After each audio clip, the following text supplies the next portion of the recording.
Hello বন্ধুরা, তোমরা সবাই কেমন আছো? আশা করি তোমরা সবাই খুব ভালো আছো, সুস্থ আছো। আমিও খুব ভালো আছি। তো আজকে দেখো চলে এসেছি হচ্ছে আন্দুলের একটা মণ্ডপে।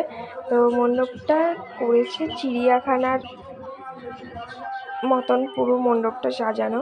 চারিদিকে অনেক জন্তু জানোয়ার বা পাখি পশু। তো প্রথমেই দেখতে পেলে মণ্ডপের মাথাতেই ছিল হনুমান। তো তারপর দেখো মণ্ডপটা এত সুন্দর, পুরো যেন মনে হবে চিড়িয়াখানায় ঢুকছি। তো প্রত্যেকটা জিনিস কত সুন্দর সুন্দর করা। এটা মনে হয় ভাল্লুক। তো ভাল্লুকটাকে দেখো, এত সুন্দর ভাল্লুকটাকে দেখতে লাগছে। আমার মেয়ে তো ভয় পেয়েই গেছে এইসব চিড়িয়াখানা দেখে, কত সুন্দর দেখতে। তো হনুমান বসে আছে। তো দেখতে থাকো ভিডিওটা প্রথম থেকে শেষ পর্যন্ত। আশা করি তোমাদের খুব ভালো লাগবে ভিডিওটা।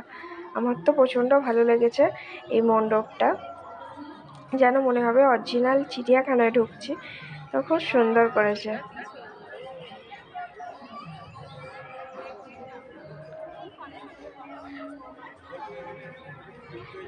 তোমরা কি কেউ এই মণ্ডপটায় এসেছো আন্দুলে?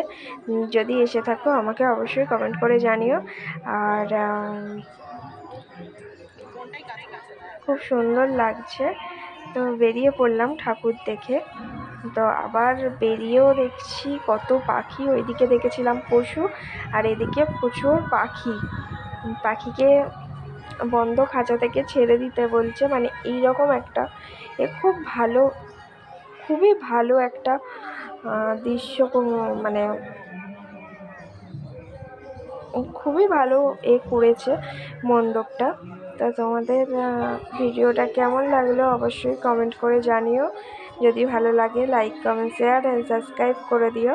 দেখা হবে পরের ভিডিও।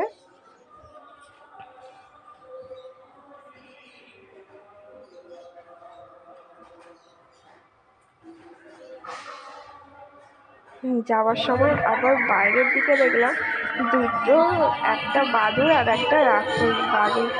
রাক্ষসটা কেমন ভাত নাড়ছে দেখো, যে কারো ভয় পেয়ে যাবে। আর বাদুড়টাও এত সুন্দর করা। তো ভিডিওটা যদি ভালো লাগে অবশ্যই লাইক, কমেন্ট।